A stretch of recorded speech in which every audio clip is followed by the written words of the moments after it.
What is real? Real is simply electrical signals interpreted by your brain. You want answers? I think I'm entitled. You want answers? I want the truth! You can't handle the truth!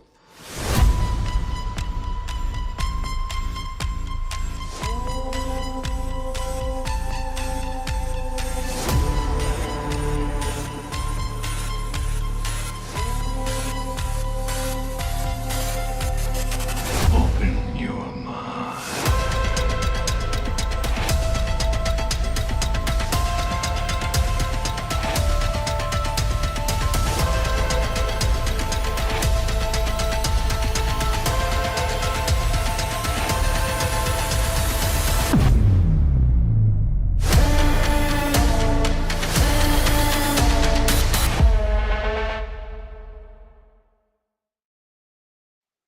All right. Good morning, good evening, good afternoon, wherever you're in the world. My name is Josh. Welcome to the Repill Project's Conversations on the Fringe. This is where we take a break away from that normal conversation of the politics and the military actions in the world and the economy and everything that's happening in reality. And we take a deep dive into the conspiracy. We take a deep dive and talk about all the different things that are typically reserved for campfire conversations.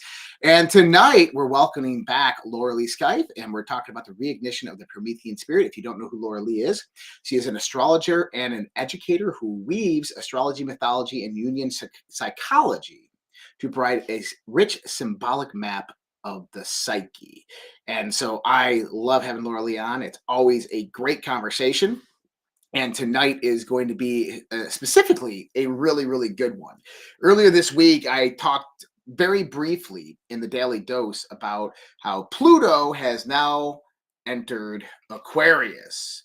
And Loralee, firstly, how are you? I want to touch on that because Pluto entering Aquarius. This hasn't been like this alignment since the founding of this country, I believe. Is that correct?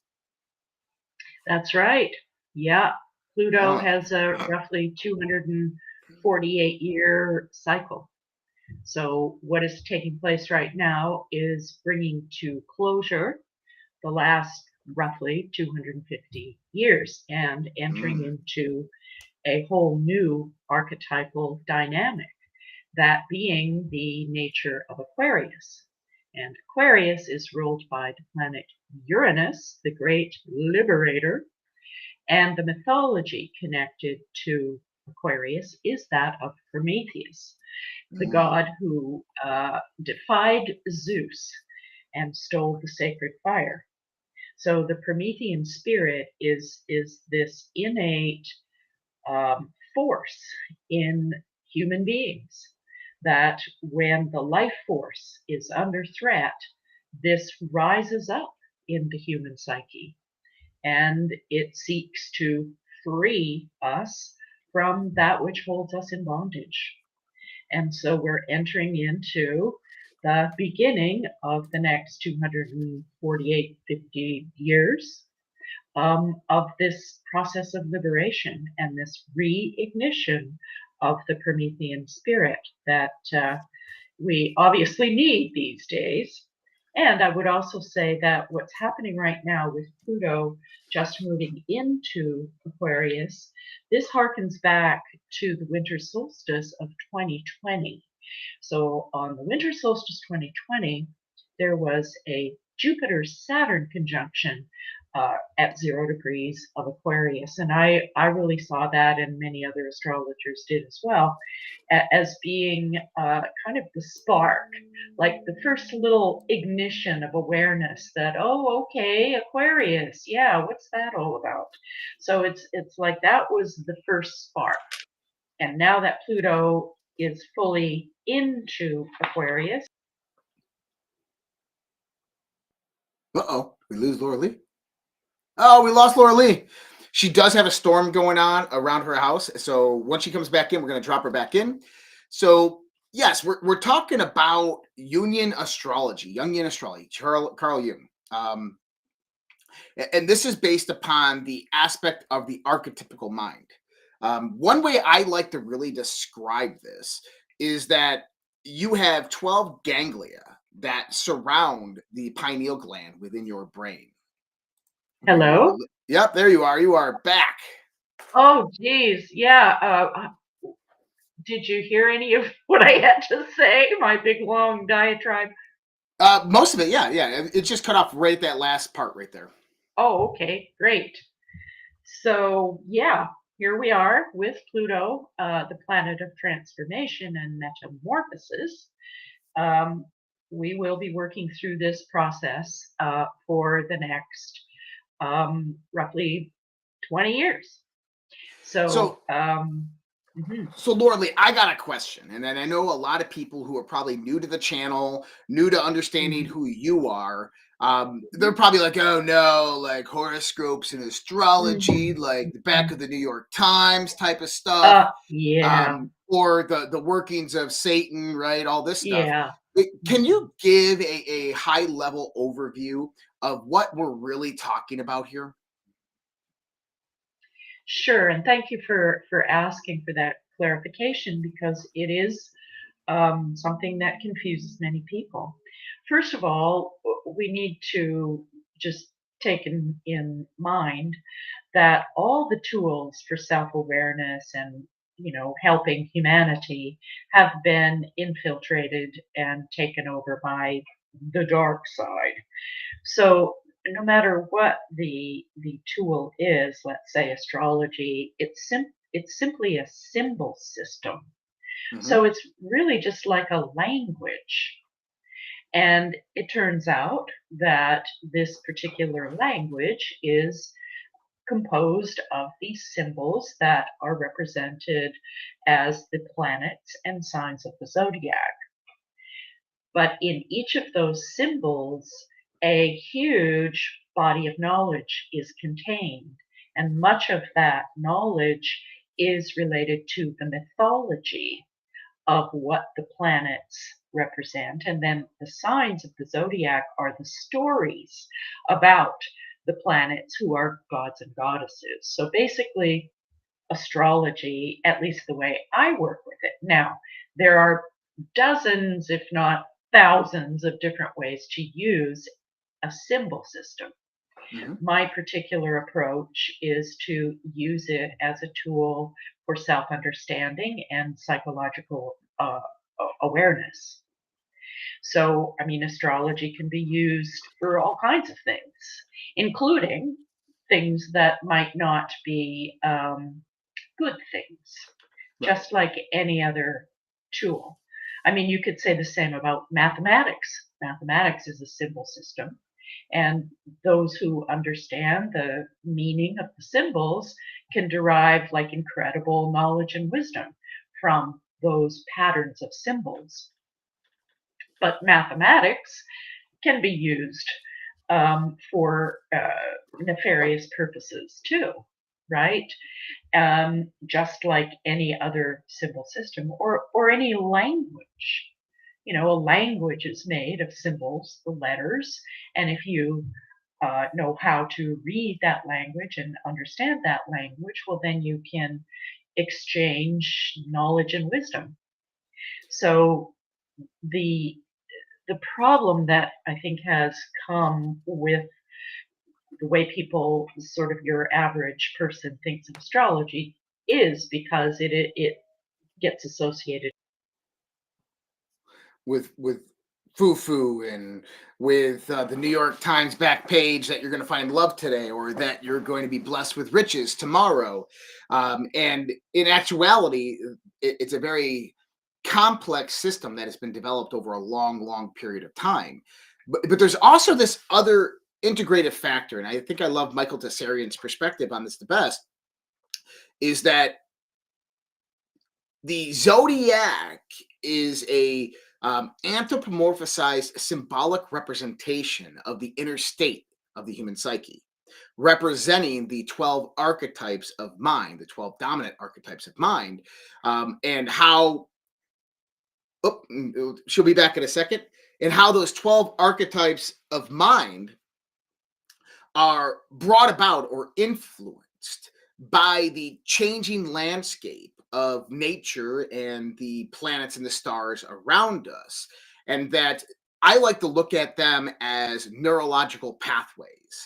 And that these neurological pathways that are contained within our mind and wrapped within our whole system all have various degrees of electrical propensity, electrical frequency, and that the subtle fields around us, the universe around us is in continuous motion, and that produces very, very subtle effects that dominate all around our environment. And I believe that those subtle effects, as they move through their cyclic patterns, have an influence on the 12 configurations of the neurological frequencies that operate within humanity. And that the expressive frequency of your dominant archetype comes about because of the environment that you are in at the place and time that you were born, with the various subtle energy fields of the universe and the galaxy interacting with you at that point in time. But as these other energy fields begin to manifest within your environment, they interact with that predominant field and they produce these effects. And over long periods of time, our ancestors have represented that through mythology. They represented that symbolically. And people like Loralee, they learn that symbology. They learn the language of how to speak it. They learn the mysteries of the mythology, and they can extrapolate that directly into understanding what is happening within our lives and where we are moving into by understanding the interactions of your internal archetypical nature, your predominant archetypical nature, and the manifestation of the kind of external archetype and the interaction between the two. Is that too crazy, Loralee? I missed some of what you were saying, probably in the beginning, but no, makes total sense to me. And I think of the cycles, like of the planetary cycles, as unfolding fractals. So every time a cycle comes around, we don't just go around in the same place, right? Every cycle, including our own personal life, and then the larger cycles of the collective, like the Pluto cycle, for example. Every time it comes around, it builds complexity. So we're just like a fractal. So it's a constant circling around the center and increasing complexity. Well, so we have cycles within cycles. Well, you just nailed it on the head, because there is something I've been talking about for many, many years on this show called optimization theory. Yeah, we've talked about it before. Yep. Mm-hmm. And Loralee, I've looked at the esoteric mysteries. I've looked at occultism. I've looked at religion, contemporary religions. And the one thing that I could pull out of them in the sense of rationalism and scientific mind thinking was that the system that we live in is not a system of entropy that is breaking down and decomposing, but instead is a system of optimization, is that it continually moves to the next higher energy state and then refines itself to a point of maximization or optimization. And I think that evolution is the primary characteristic of that. Oh no. So she does have storms going on. So we're gonna bring Loralee back in here and we're gonna continue talking, but this is going to be good, guys. This is going to be a good conversation. I'm talking simply about optimization theory, and I can get into that later if we keep on dropping and talk a little bit more. If not, I will put it on our Substack and do a briefing about optimization theory, the kind of get everybody introduced, because I know we got a lot of new followers. But what you said there was really interesting, Loralee, in the sense that we have these concentric cycles that overlap each other and they build upon each other and they optimize that energy infrastructure. And it's almost like a fractal, but it's a cycle.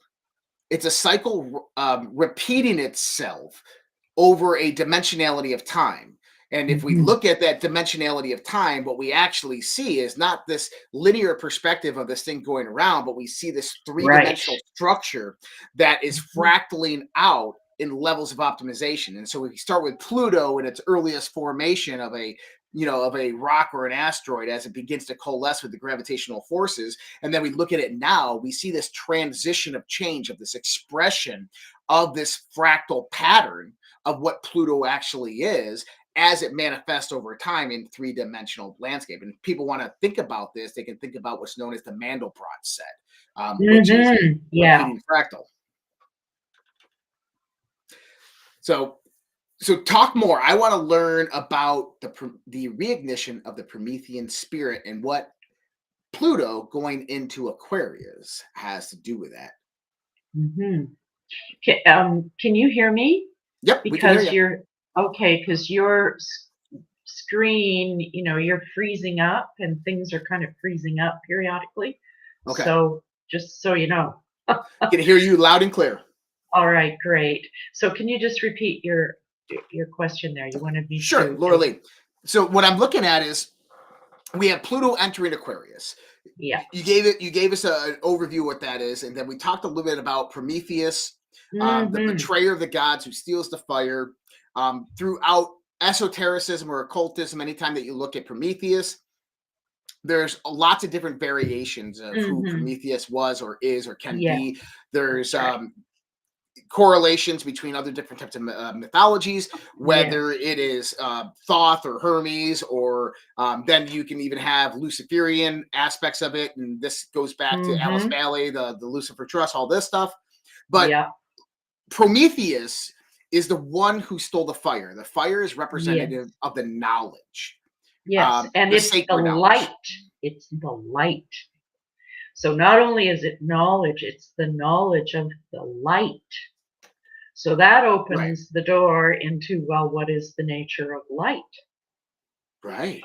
And why is Galadriel the lady of light? That must mean that light is pretty important. And there's also a connection in terms of the mythology of Prometheus. Yes, he steals the sacred fire.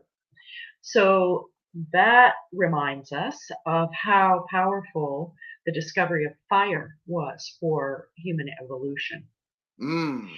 So we're speaking of a fractal again, right? So the discovery of fire, that opens, well, the beginning of human consciousness, really. And we are building now on that seed. So there is in the course of our early evolution, it's like, wow, fire, oh man, once you master that, well, things get pretty good. You got heat and you got light. So we are now at a time in human evolution where the power is the light. It's all about the light. The light is the life force of the universe. So yes, the symbolism, or I mean the mythology of Prometheus, it has a whole lot of different interpretations, just like any other mythic character. What we're looking at really is a pattern or a specific expression of a human instinct, really. It's the instinct to freedom, because that's where it all ends. If we don't have freedom, we cannot create. So we hit the wall when our freedoms are being restricted. And then there is something in the human psyche that rises up and defies the ruling order, defies that which seeks to stop the expression of the light or the creative force of the universe. And as these cycles, go around in the fractal, every time the cycle comes around, it's building complexity, it's building complexity. And so here we are at this time in human history, and you were referring to the fourth turning and that model. It maps pretty closely onto astrological patterns, except with the astrological cycles, we're dealing with cycles within cycles. So it's not, my takeaway from the fourth turning model is that he's kind of talking, or what they're referring to is the increments of this cycle that they define as the turnings. Gotcha. I would just say, yeah, go ahead. Yeah, no, I always looked at it in the perspective of, if anybody doesn't know who we're talking about with the fourth turnings, there's two historians out there by the name of William Strauss and Neil Howe. They wrote a book in the 1990s called Generations, The History of the America's Future from 1584 to 2069. And from that spawned off another book called The Fourth Turning. Now, in the books, they talk about the historical cyclic nature of the human psyche. They don't really preface it as the human psyche, but its social and cultural significance and how it evolves over a generation, and how it leads to the fall and the rise of empires and golden ages. And you go through various different turnings. The first turning is known as the high, the era of building. The second one is the awakening turning. The third one is the unraveling, and the fourth one is called crisis. Currently, we are in the fourth turning. The last one would have been World War II. And it's interesting because I'll read you kind of my summarization of the fourth turning. During this turning, also known as the fourth turning, institutions and governments come under attack and begin to be torn down. Great disdain and distrust rise among society towards them. New culture begins to take shape and transitions to a new societal zeitgeist. Due to the period of unraveling, this society begins to regenerate a social fabric that is conducive with the repairing the damage from the last generation. Through this, society begins to revive and find purpose, uniting under commonalities that are shared by the majority and laying the foundations for the next high turning or golden age. So that's my definition and interpretation of the fourth turning, and that is exactly where we are at right now.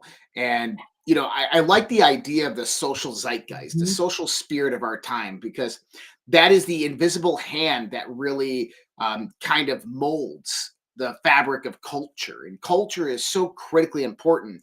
I don't think that many people understand that our civilization, the way society evolves, the politics that we have, how households and communities operate, how education is done and performed, all of these things that we have within our society are derivative of culture. And culture comes about through the alignments of our minds, of how our minds are organized and constructed through the last generation, whether it was pain and suffering, whether it was great awakening, or whatever it might have been. And that brings about what we call a zeitgeist, the spirit of our times that kind of takes shape and forges through an invisible hand the culture that originates. And for everybody out there, if you didn't realize, 50 to 60 years ago, the people on this planet who sought to control you decided to manufacture culture, to try to force the hand of culture by going around nature. And they utilize psychological warfare. They use subliminal messaging. They use things like MK Ultra, the Mockingbird media. They used massive social influence in the modern day. They poisoned us with food, water, and air. And they did everything they could to manipulate culture to a very high and large degree. And the thing is up until about 2015, they won. And then things changed. We took back the idea of information. And once we took back the idea of information, nature immediately began to take over and bring everything back to a point of normality, or at least to try to rebalance things as the expression of what nature tended to do. What are your thoughts, Loralee? Wow, a lot there. Can you hear me? Because you're frozen. We got you. Oh, you can't. Okay. Well, first of all, you're referring to what was going on in the mid-1960s, and that during that time, Saturn was in Pisces, and that is where it is today. So what we're dealing with then, speaking of cycles within cycles, that what the seeds that were planted in the mid-1960s related to what you're describing, that was really the beginnings of sort of the mass psychological warfare. Yep. And the foe have been building on that for 2 Saturn cycles. Now, the good news about what's happening now is that there is awareness about this now. So that means that they, the foe, are not going to be able to pull off the same degree of control, because so much of the population at this point are aware that there is something called psychological warfare. And there's a whole lot of people studying this stuff right now. Mhm. Whereas in 1964 or whatever it was, we didn't have a clue what was going on. We were just swept along by this wave of powerful images and ideas, and let's be free, and which, yeah, for sure, that was something that people were feeling in the zeitgeist, like what you're describing. Zeitgeist, another way of saying that could be the collective unconscious. Right. Oh, hope we're not losing you again. I know you'll be back here in a second.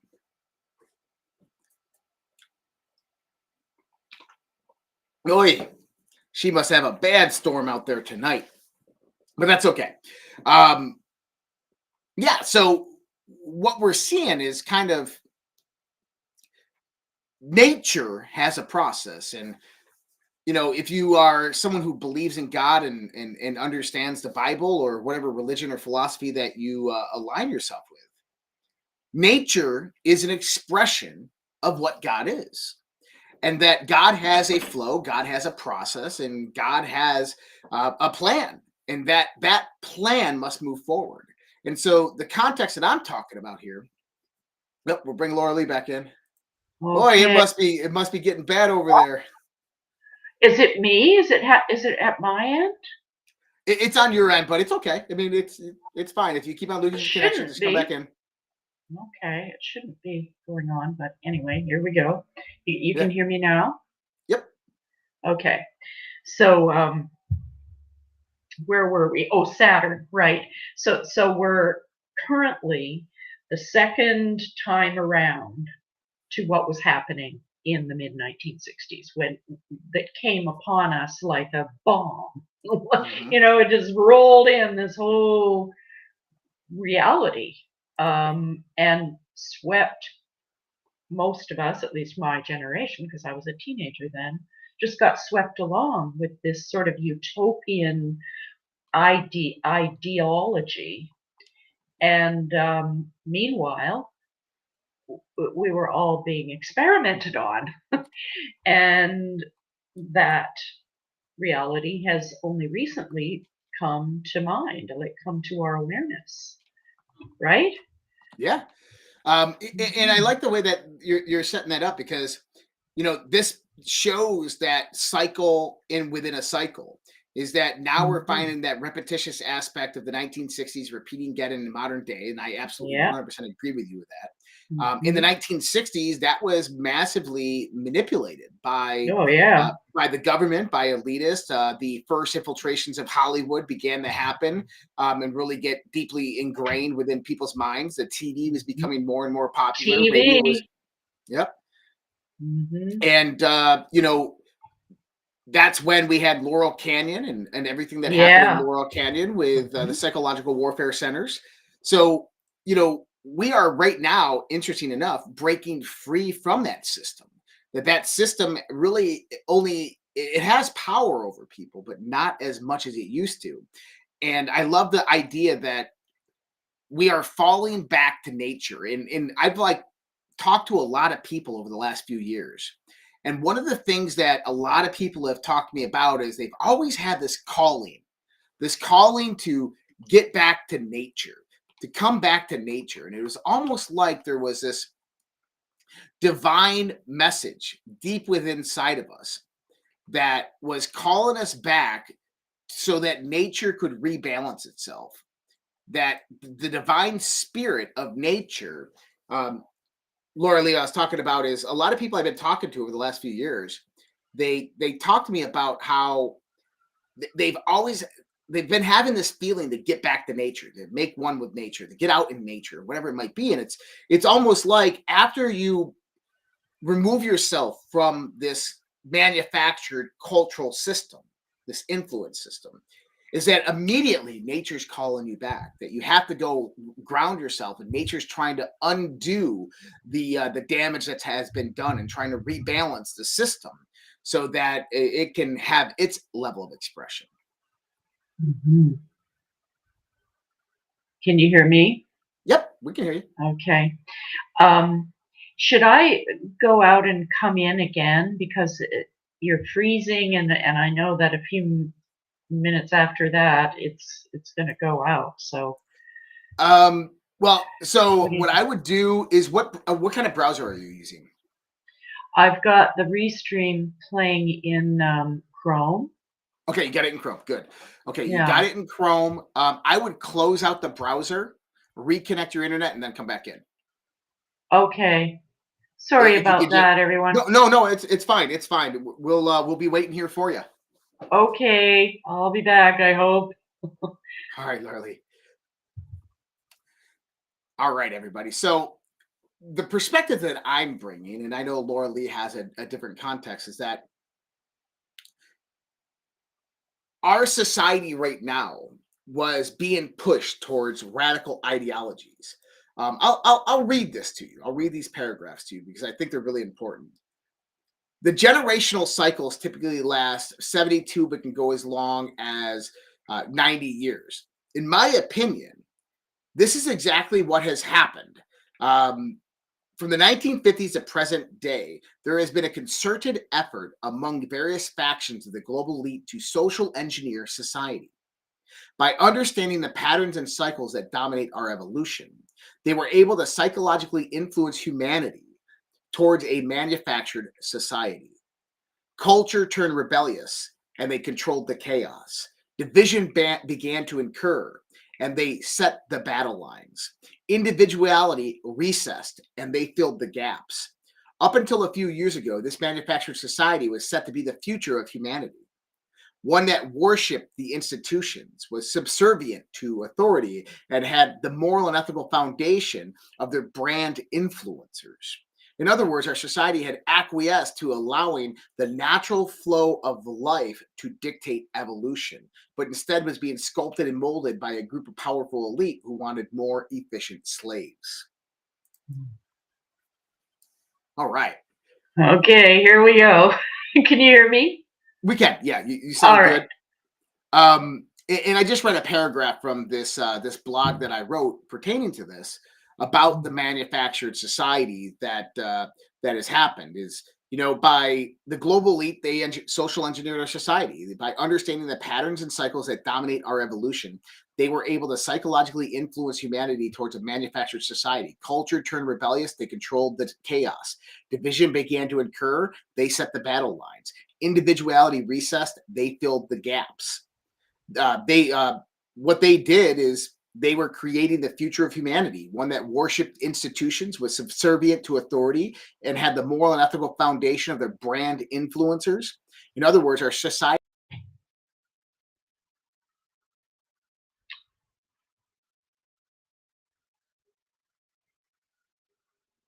Now I got lost. Hey! So I have been under attack on multiple different devices. Loralee, let me kind of jump in real quick. Last night on my show, I started talking about my interview I did this week with Patrick Byrne. And immediately when I started talking about it, my internet started dropping. Boom. Every time I would start to talk, boom, my internet dropped. And I said, okay, I'm not going to talk about it anymore. And the show went fine. Today, I jump on a X Space. Immediately when I start talking about it, boom, they drop me out. I lose connectivity. I can see everything. I can't hit the mic, nothing. I have to refresh. I go back in, same thing, over and over and over again. Now tonight, it's happening all over again. I got stable, steady internet. I just lost connection on Restream. I go up here to my computer. I'm refreshing the screen, no problem. It's crazy. But what we are finding right now is that we are victims of social psychological manipulation, and that we are entering a time period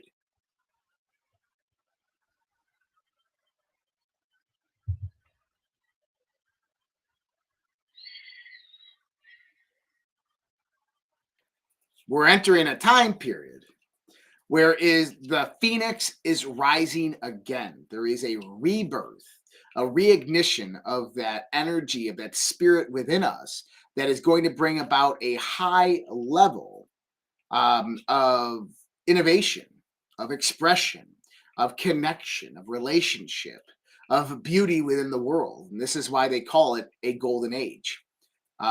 Yeah, guys, look, it's not just me, it's Loralee as well. We're getting kicked out of the streams. One thing I will do is try to figure out this problem of what's going on. I don't know if it's my side that's kicking her out, if it's a restream that's kicking her out and kicking me out. I don't know. It's weird. Wow, it sure is. Okay. Let's just deal with it. Let's just continue. Okay. We got 25 minutes, so let's jump through the reignition of Prometheus. I talked about the rising of the phoenix, and that's kind of another a similar characteristic in mythology that pertains to the Promethean spirit. Exactly. Yeah. Yeah, because Pluto, what we're dealing with anytime Pluto is around is death for the purpose of rebirth, metamorphosis. The caterpillar dies to become the food for the caterpillar.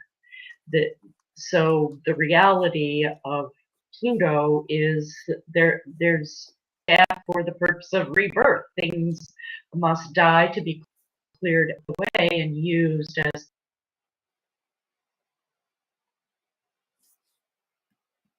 Lost you, Loralee.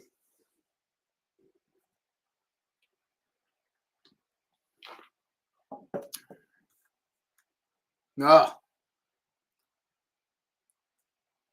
Yep, lost her on that connection. I am going to go ahead and do this, help her out. All right, let's try to see if she comes back. Guys, this is crazy. I've never had this crazy of a connectivity problem like this. I apologize to everybody out there. I don't think it's Loralee. It's not Loralee's side that is having the problem. I think it's Restream. I think it's the software that we are using to stream this. That must be the problem right now, or we're just under frickin' attack because I came on the radar of the global cabal because of the things I've been saying lately. But who knows? But carry on, Lord. Yeah. Okay, so where did we leave off then? We were just talking about the death and rebirth cycle and what Pluto is. Yeah, with Pluto. Yeah. So again, going back to Lord of the Rings mythology, that we're doing the battle at the Black Gate. And if you take the symbolism of Pluto in Capricorn, Capricorn represents everything that gives form and structure to the world and to our bodies. In fact, it's the bones, the skin, the teeth, the spine. So what has been undergoing metamorphosis is these structures that have been growing and building over the last 250 years. So those structures are being challenged, and that which is no longer serving life is collapsing, and necessarily so. And hence we have this metamorphosis kind of process going on. And in addition, though, right now, the place we stand right now in human history, it's not only Pluto that is changing signs, meaning moving into a new archetypal pattern of human expression, but we also have two of the other outer planets about ready to change signs. In fact, Saturn as well. So the four outer planets have to do with transpersonal processes. So that means the larger cycles of human evolution, of consciousness, the evolution of consciousness. These outer planets, because they have long range cycles that again sort of map on to this fourth turning idea. So we have, for example, Uranus the ruler of Aquarius, the great liberator, is going to be finishing up its work in Taurus by July of next year. And so that's a major shift. Uranus, the liberator, moving into Gemini. Gemini is another air sign. Aquarius and Gemini are air signs. This is the realm of ideas, the realm of the mind, especially the higher levels of the mind. And it also represents artificial intelligence. So it's intelligence, but that can be beyond human intelligence. And I think one of the challenges that we're going to be facing, well, we already are, is artificial intelligence. And how do we deal with that as human beings? So there's the life encouraging aspect of technology. Obviously, we, despite the problems we've had today, it works for us to connect all around the world and share these ideas that are also feeding into this awakening and this liberation of consciousness. Mm-hmm.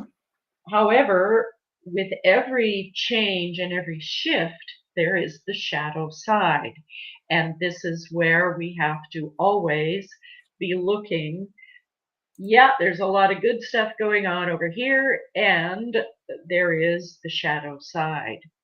And if we can even think of what was taking place during the last Pluto entering Aquarius, which was the American Revolution and the French Revolution.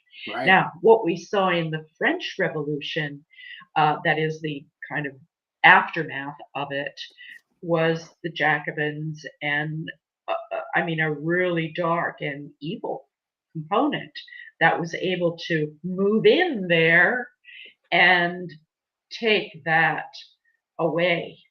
In other words, contaminate the spirit that was expressed in the American Revolution. I think of the American, the imagery, let's say, of the United States of America to be the equivalent of Gondor in Lord of the Rings.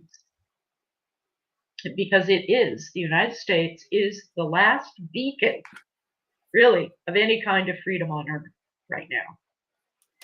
And so we all better be cheering y'all along because if the USA goes down, it's all over. I agree. Go ahead. No, I agree. And we just had a very large milestone on November 5th, 2024 that occurred. Yeah, we did. And what was your talking about in the sense of the readings for Election Day and Donald Trump's Election Day?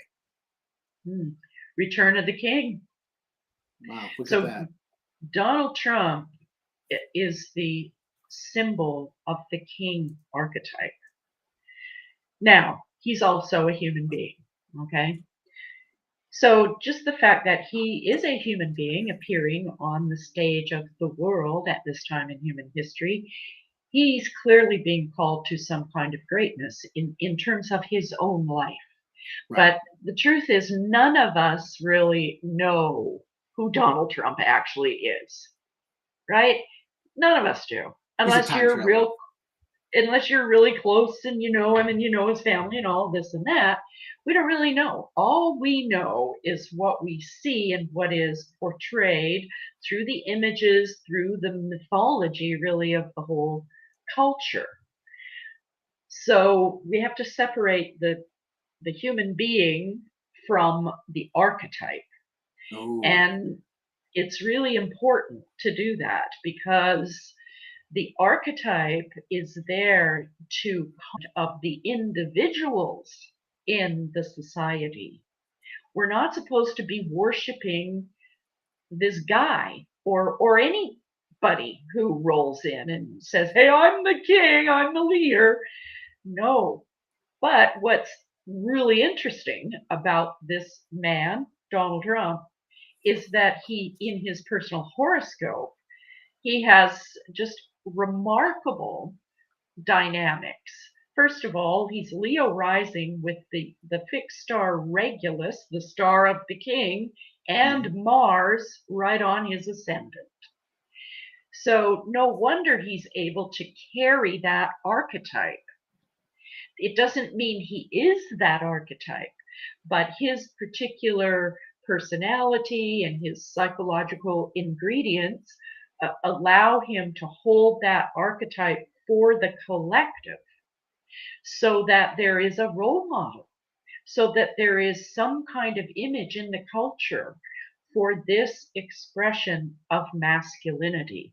The king, the capital K king, is an archetype of the highest expression of masculine psychology. So every man needs to seek kingship in himself. And so the idea is you rise to your kingship inside. You learn to master your inner realm. And when you as a man have mastered your inner realm, then you become more capable of being a role model in your family, for example, or in your immediate sphere of influence, your business, your community. And so you model yourself after the qualities of kingship, but you don't worship some guy. So the danger here in terms of what we're experiencing is Donald Trump's going to take care of it all, and we can just kick back. Yeah, great, we got him in there, yay! Right. No, that's just the beginning. He's an archetype, and so I think the good news is, though, that there are so many men that are rising to their greatness and coming to an awareness of what it means to be a mature man in our society in 2024. So men of kingly stature, like yourself, Josh, and others who are, taking on the fight, as it were. You're men who are rising to your greatness, and you're networking and connecting with other men of kingly stature around the world. And so that's, whether Donald Trump does what he says he's going to do or not, at that level doesn't matter. What does matter is that individual men are doing the equivalent of what the king represents, and doing it on the ground where you live. Now, I find that also interesting because you have three men who have risen up from different social constructs, political constructs, and stood behind Donald Trump: Elon Musk, Vivek Ramaswamy, and RFK Jr. Now, have you ever looked at Elon Musk's chart? Yes. Yeah. What are your thoughts on that? I don't know if I can pull it up right now, but just off the top of my head, I think he's a Cancer. But just, and again, I don't know this guy, but my observations of him, from what I see around and the way he expresses himself, that he's very much of a trickster archetype. And in some ways, Donald Trump is also kind of a trickster. Gemini, Donald Trump is a Gemini, with his sun connected to Uranus. So this is very much characteristic of the trickster. Now, the trickster archetype represents that aspect of the psyche that kind of throws a wrench in the rigidity as things go along and become too rigid in whatever society or group you're talking about. The trickster archetype will be that force that kind of comes in and just throws a wrench in stuff. And then there has to be like a reset in consciousness. And Elon Musk strikes me as that kind of a character. a trickster, and that there's danger with tricksters too, because you never know what they're going to do. Right. Um, and I would have to examine his chart a little bit more. I can do that if you want me to look it up. No, it's okay. I was just curious. I Yeah. mean, I was really just pointing out the fact that Donald Trump arose three very powerful men Mhm. into his realm. Right. This is King Yep. Arthur. This is the Round Circle. Right. Yeah, This is the Round Table. and Aragorn, the Fellowship. That's right. And they're going the Fellowship, and we got this diverse archetypical aspect that has surrounded Donald Trump and the America First movement. And I truly believe that that is one of the primary reasons why he was able to overwhelm the polls, is because he diversed himself amongst the people. That, all the people in 2016 that thought Donald Trump was a fascist or a Nazi, they had 4 years of Donald Trump and saw that he really wasn't, and he didn't seize power. And I think that that was one of the pinnacle moments of the 2020 was when Donald Trump didn't sign the Insurrection Act, and he didn't try to take the government under power for stealing the election from him, but instead acquiesced. And I think a lot of people saw that and said, well, he had his opportunity and he didn't take it. So all your hyperbole, all your rhetoric about him being a fascist, it's all bullshit. And so when they started it again, a lot of those people started to align with Donald Trump, but then he started building his roundtable. He started building his mastermind group, and it brought in so many more people. It brought in the crypto and blockchain. It brought in Silicon Valley. It brought in Wall Streeters. It brought in the Maha, the health movement that's going on. Yeah, huge. That's big. Yep. And so I think that he methodically and strategically planned a lot of this, but I think he also knew that I think a person like that who has rising in Leo with Regulus rising, I think that they have the Kevin Costner gift. You know what that is? If you build it, they will come. He's the type of person that if you just build it, if you start putting it together, it'll take shape. It'll come. And I think that's how a lot of the things his whole life have happened to him. Well, that's a visionary. That's someone who's a visionary. Yep. And that certainly fits in terms of his horoscope. I mean, the guy's a visionary. Yeah. And he has a special skill, a gift, really. That's his vocatio, his calling. It is to have a vision and then to start building it. But you need other people. And that seems to be, at least from my observation, the skill that Donald Trump has, perhaps one of his most valuable skills. And that this is also a quality of kingship, this deal making, instead of just lording it over everybody. I'm the boss now and you need to, bow down. He doesn't seem to operate that way. And he seems to be, a deal maker guy. And if he has to, lay down the law a little bit, well, that's the Mars. That's the warrior. You don't get pushed around, but you're willing to negotiate and make deals and, try to find a win-win. That's the real mark of kingship. Now, Loralee, I'm curious, with this Donald Trump now coming into power on January 20th, what can we expect over the next few years? What does it look like in the sense of this Promethean energy rising? What can we bring about and expect in the world? Well, first of all, I think just based on the astrological alignments working particularly for Donald Trump, the day of the election had some of the best possible dynamics you could ever want, right? Like a lot of Jupiter and Jupiter being the archetype of the king, and Venus, you know, the love of the people and all of this. So the election day dynamics were amazing. They were awesome, even better than what they were in 2016. 2020 was still pretty good, but not as good. Anyway, January for the January 6th. And what do they call that? What is that? Well, we have January 6th is certification, and January 20th is inauguration day. Right. Yeah.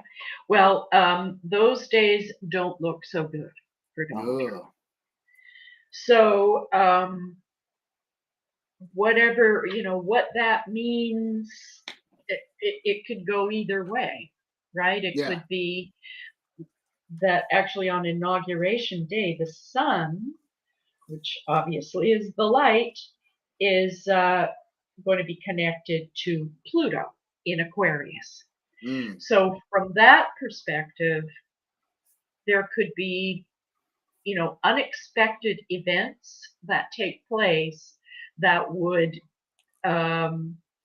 mitigate the problems that he might be having related to whatever went on earlier in the month, or, you know, the aftermath. Because from the looks of it, the crazed people who have Trump derangement syndrome, which I do think is a mental illness at this point, they're going to go nuts. Yeah. So how is that going to be dealt with in January? That will be a really important transition. So we'll see.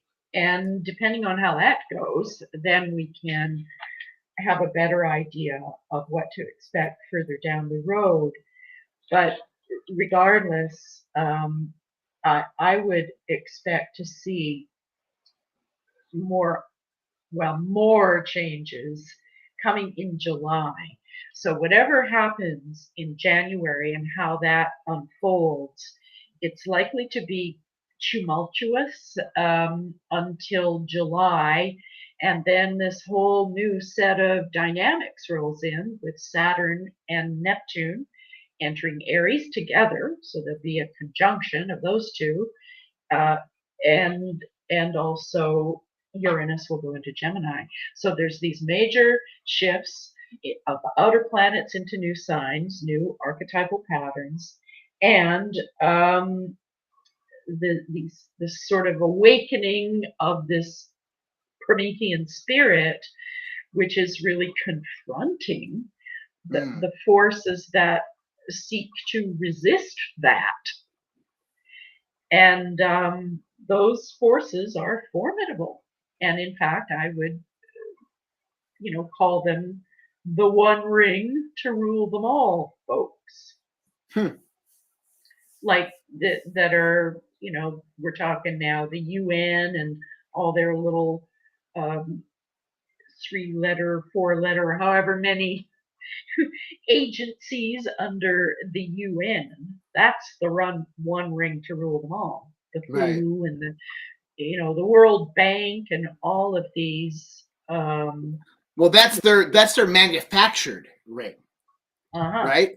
That is the ring of evil that was created, manufactured by corruption and thievery, by evil and deceit.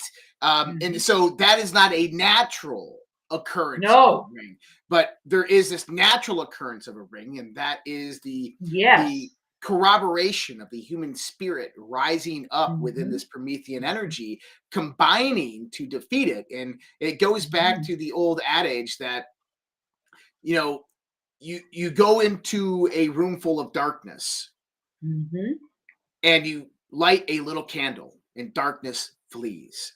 But you can't do the opposite. You can't go into a room full of truth, full of love, full of light, full of righteousness, and darkness can have no effect whatsoever. That's the power that I think about when we think about our creator. That's from Len Horowitz. And that's the truth, is that this is what we're talking about. This Promethean spirit that is rising right now, that is the power that it has against this manufactured society, this manufactured culture, this Fox world organization that is trying to take over us. Yeah. And why did Tolkien use a ring to be this symbol of power? Saturn. Why not a sword or, a rock or something else? Well, that's because a ring, when you start to understand the symbolism, is actually a 2D version of a torus, a toroidal field. And it turns out that everything, down to the most minute, to the galaxies and all the rest of it, is a torus, a toroidal. Well, like we were saying earlier, the vortex is actually a toroid. In other words, it's three-dimensional. This idea of the vortex. See, a wave is actually a 2D image of a vortex moving. That's right. Through space, right? Or through the water, for example. Yep. So it behooves us then to study and understand the dynamics of a ring, because that's the source of the light and the power. No wonder the dark side wants to control the ring. It's the knowledge of what the ring represents. That's what they're trying to control. 100%. And yeah. Good. And then to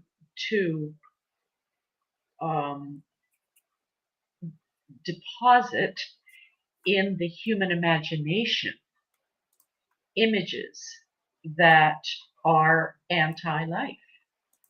So there's the war on for our minds. We all know that's been going on for some time. But the real danger is the war for our imagination. Because it's in the imaginal that we meet the divine. And if the foe can contaminate the imaginal and implant images and stories and myths that are anti-life, then the people become disconnected from their own relationship to the divine. So it's critical, really, at this time for us to look into these kinds of things, and it's happening, thankfully. Well, introspection, yeah. Temetsenosis, right? Know thyself. Is the rebirth of the time and the period. That's how we reconnect with nature, is about learning about ourselves, is about learning about that inner self that has been suppressed by this manufactured culture for the longest time. And I think that everybody is having that calling inside of them, that get back to nature. To nature's calling you. You see a tree, you see green grass, you have that nice breeze, and you're connected again. And it's like, oh my God, I missed that so much. And it's like, wow, why do I have this innate calling to go out in the woods or to go for a walk or do these things? And the reason is because our manufactured culture, our manufactured society is killing us. It's killing that sucking the life out of us. Literally. Yeah. And the good news, though, in all of this is that there is awareness about this now, where there has never been before. Right. I mean, yeah, things look pretty bleak, and yeah, I mean, they could very well, have nukes flying, and the entire planet would be destroyed in what do they say, 30 minutes or something like that. Yeah, that is possible. However, there is also other forces at work in this world and in the human psyche that I believe at this point in human history, we have enough of that power, because Pluto is all about power. Mhm. The Lord of the Rings is all about power. It's not that we should, negate power and never, run away from power, but the challenge is the lust for power. Mm. That's what we need to throw into the fires of Mount Doom, is the lust for power, to dominate, to use power to dominate.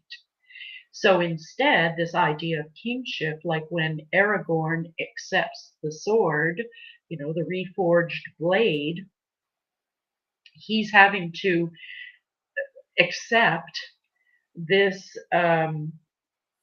force that he is now to wield for himself and for the world. That blade, that reforged blade, is really a symbol of the light. Now I'm gonna have to go watch Lord of the Rings. You've never watched it? I said now I got to go rewatch Lord of the Rings. Oh yeah, rewatch it. Yes, I encourage everyone to rewatch it, especially now, because it's almost blow by blow. Yeah. By the way, I just would say that if anyone wants to, go deeper into the symbolism of the ring, I did an episode in my series on the ring and the nature of evil. So it goes through the whole, like the science of it, and just the symbolism of circles and rings, and how powerful that is in the human psyche. I mean, the symbol of the circle is like 10,000 plus years old. And where would that be, under presentations on your website? Yeah. Mm-hmm. So if you guys go to redpills.tv/Loralee, you can find this information, and there's the link right there at redpills.tv/Loralee. And then you have the Lord of the Rings 6-part presentation right in here. And you can just click on it and begin to watch it. And fascinating stuff, absolutely amazing work by what she does. And this is truly like expert level interpretation that you're getting here, people. So go check out Loralee's website, subscribe, watch these presentations. And she also has services that you could go out there and hire to do. So if you guys are interested in that, please definitely go out there and support Loralee with that. It's redpills.tv/Loralee, Loralee is the way to get there. And you know how we do that with the Red Pill links. So check that out, the Lord of the Rings 6-part presentation as well with Loralee. All right, Loralee. Well, tell me, what is the next generational period? The next 20 years. Oh, we lost her. Just figures we would lose her right at that moment. We'll wait for Loralee to come back in. But I love this conversation. Loralee is an amazing guest with such a vast amount of knowledge. So I want to find out what her thoughts are, what it looks like for the next 20 years in the sense of moving into 2050 and what's going to happen between now and 2050. So Loralee, what's going to happen between now and 2050? What can we expect? 2050. Well, Pluto, I think it's gonna this next 20 years is gonna take a lot of our attention. Okay, and I would correlate it with in Lord of the Rings, the whole story of Lord of the Rings ends after the War of the Ring, and Tolkien leaves it there. It's like, okay, folks, we do the battle at the Black Gate, we get the king coronated, and now it's up to you all. And I think that's what we're standing on the brink of. That we're bringing to closure again this 250 some odd year cycle. We're entering into the equivalent of the new age of men, and maybe I can close with Aragorn's statement after his coronation. Oh, do it. Which I think is, we're not there yet. Okay, we haven't finished the battle at the Black Gate. So that, I suspect, will be going on pretty intensely, probably till 2030, but definitely the next couple of years, and through the presidency of Donald Trump, if he actually stays alive for the next 4 years. So we'll see how that unfolds. But here's what Aragorn says to the crowd after he is crowned. He says, "This day does not belong to one man, but to all. Let us together rebuild this world, that we may share in the days of peace." So there's the words of a man who would be king. Wow, I love that. And let's make it happen. Let's make it a reality. And for everybody out there, it's up to us. Now it's being handed back to us. We're taking the reins, and it is up to us to take the next steps. So I think I know we're ready, and I think we're ready to see it happen. So it's going to be an amazing and exciting time. Loralee, I appreciate you joining me tonight. I'm sorry that we had all these little tech problems. Yeah. But if people want to go out there, visit Loralee, you can find that redpills.tv/Loralee. Loralee is the name. Loralee. Just throw that at the back of redpills.tv with a little slash right next to it, and you'll get to Loralee's website. Loralee, we're going to have you back on more often, so I'm going to have to get you back scheduled on. And hopefully, I love that. All the technology problems in the world, or whatever the deep state is trying to do to me, gets resolved. Stay on for just a minute till the show. I want to talk to you right after. But guys, much respect. Can I add one more thing, Josh? Oh, sure. We talked mostly about kingship today and how important it is for men to rise to their kingship. But what about the women? And so maybe that's something we could talk about at another time, is how do women rise to their queenship? Like, what does that actually mean? And I would also just, with that thought, reflect on Melania Trump as a female archetype. Whoever she is in her real life, I don't know. But the way she comports herself is regal and elegant, and she portrays herself as a woman of queenly stature. And I think it's very important, if you have a man, a queen or a kingly stature, or who is claiming that, say Donald Trump, then to have his queen by his side as this elegant, regal, intelligent woman is very powerful, because it role models a king-queen couple. And what I'm seeing just in my work with clients and looking around, this is the next thing that's really important.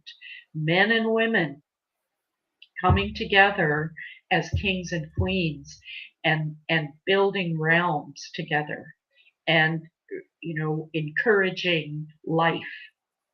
So maybe we can leave that for another time. Absolutely. We're going to get it out there, and we're going to get it scheduled, guys. I'll let you know when that's going to happen. I got a few ideas actually for it. Loralee, just hold on one second. Guys, much love, respect. God bless. Take care. Have a great night. We're going to see you next time on Conversations on the Fringe, and we'll see you again probably tomorrow night on the Daily Brief, which will be probably 2 coming out this weekend, Saturday and Sunday. There won't be one tonight, so don't wait for it. But you can find that at redpillproject.substack.com. You can see everything linked up right there. So you can just pause the screen and visit all those links. And it definitely does help us. Much love, respect. God bless. Take care. Have a great night. See you guys next time. Boone, that's impossible. Only try to realize the truth. What truth? There is no spoon.